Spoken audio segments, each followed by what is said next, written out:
জীৱনৰ কঠিন সময়বোৰত নিজকে চম্ভালি ৰখা সহজ নহয়, কিন্তু অসম্ভৱো নহয়।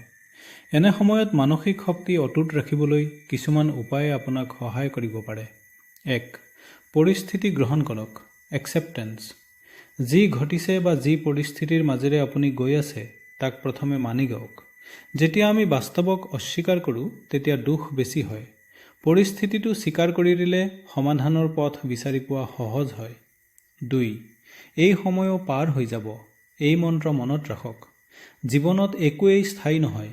সুখৰ দৰে দুখো চিৰস্থায়ী নহয়। আন্ধাৰৰ পাছত যেনেকৈ পোহৰ আহে তেনেকৈ এই কঠিন সময়ো এদিন পাৰ হৈ যাব। ধৈৰ্য ধৰাটোৱেই ইয়াৰ মূল চাবিকাঠি। 3. নিজৰ নিয়ন্ত্ৰণত থকা কামত গুৰুত্ব দিয়ক। যিবোৰ কথা বা ঘটনা আপুনি সলনি কৰিব নোৱাৰে সেইবোৰক লৈ চিন্তা কৰি সময় নষ্ট নকৰিব। তাৰ পৰিৱৰ্তে আপুনি বৰ্তমান কি কৰিব পাৰে বা পৰিস্থিতিটো অলপ হ'লেও উন্নত কৰিবলৈ আপোনাৰ হাতত কি আছে তাত গুৰুত্ব দিয়ক। 4. অকলে নাথাকিব। কঠিন সময়ত আমি নিজকে আনৰ পৰা আঁতৰাই ৰাখিব বিচাৰোঁ, কিন্তু ই ভুল। আপোনাৰ বিশ্বাসী বন্ধু, পৰিয়াল বা শুভাকাংক্ষীৰ সৈতে মনৰ কথা শ্বেয়াৰ কৰক। কেতিয়াবা কেৱল মনৰ কথা খুলি ক'লেও বুকুৰ বোজা পাতল হয়। 5. সৰু সৰু পদক্ষেপ লওক। ডাঙৰ সমস্যা এটা একেলগে সমাধান কৰিবলৈ গ'লে ভয় লাগিব পাৰে।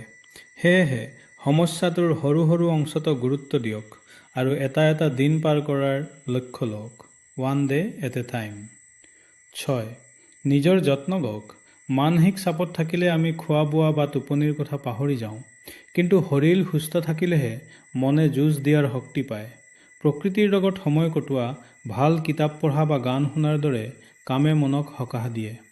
মনত ৰাখিব, আপুনি আপোনাৰ সমস্যাতকৈ বেছি শক্তিশালী।